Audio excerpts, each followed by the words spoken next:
A headline flashed: GE to shut down factories amid policy shift. It spread instantly, sparking panic. For many, GE isn't just a company.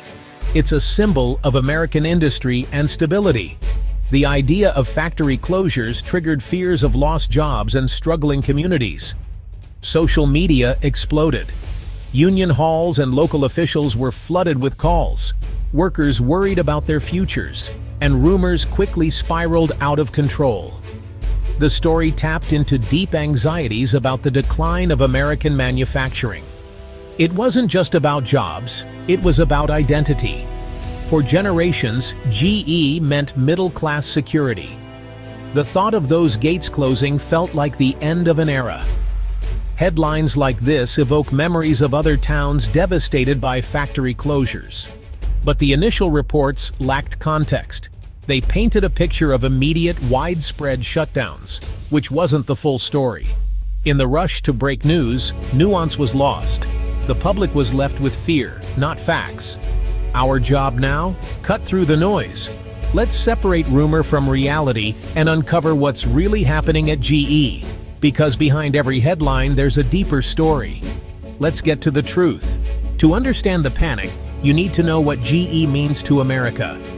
Founded in the 1800s, GE helped electrify the nation and powered the rise of modern life.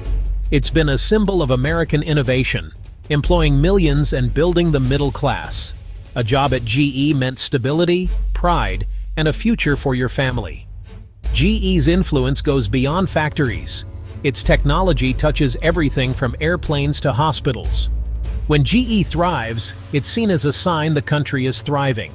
So, news of trouble at GE feels personal for many Americans. It's not just a company, it's a piece of national identity. That's why rumors of shutdowns hit so hard. They threaten more than jobs, they threaten a legacy. For many, GE represents the promise of American manufacturing. That's what's really at stake. The rumor? GE was shutting down factories nationwide, laying off thousands. The reality? Far less dramatic. GE isn't closing all its factories.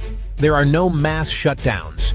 Instead, the company is making targeted adjustments, scaling back production in specific areas, especially green energy components.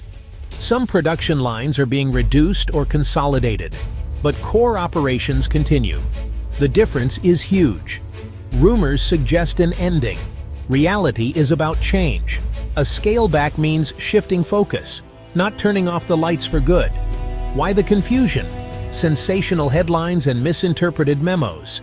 A simple, emotional story spreads faster than a nuanced one.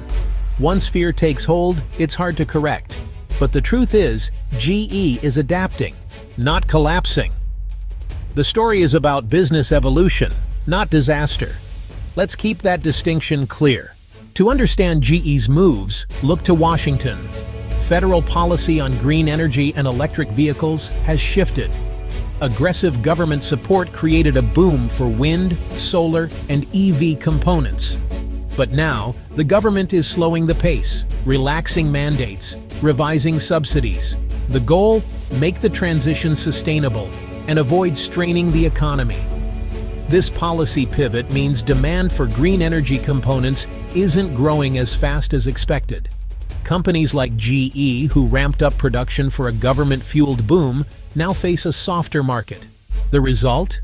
Fewer orders, extended project timelines, and a need to adjust. It's not an attack on green energy, just a recalibration.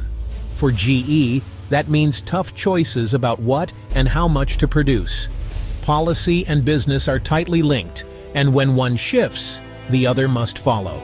The policy shift sent shockwaves through GE's renewable energy division. GE Vernova had invested heavily, expecting strong demand for wind turbines.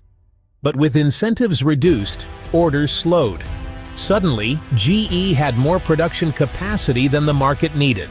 The solution? Scale back operations at specific plants, especially those making onshore wind components.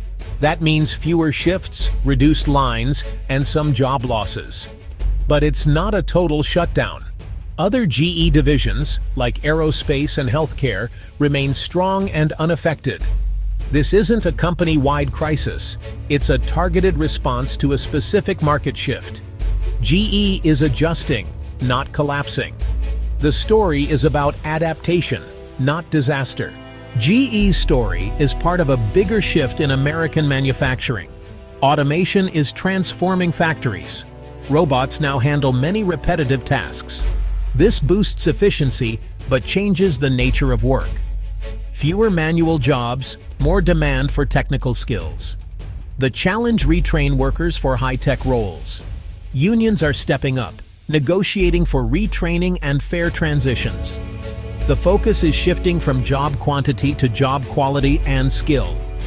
The future isn't about bringing back old assembly lines. It's about leading in advanced manufacturing.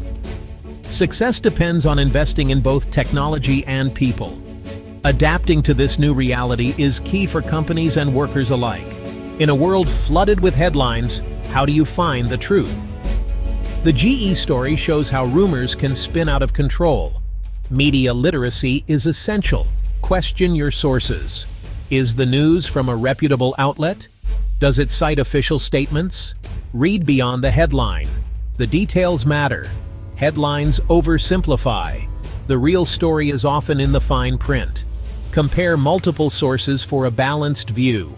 Look for official press releases or government statements. Don't rely on a single report. Cross-check facts. Staying informed takes effort, but it's the best defense against misinformation. Don't let fear or rumors drive your understanding. Dig deeper, ask questions, and seek the full story. That's how we get to the truth, together.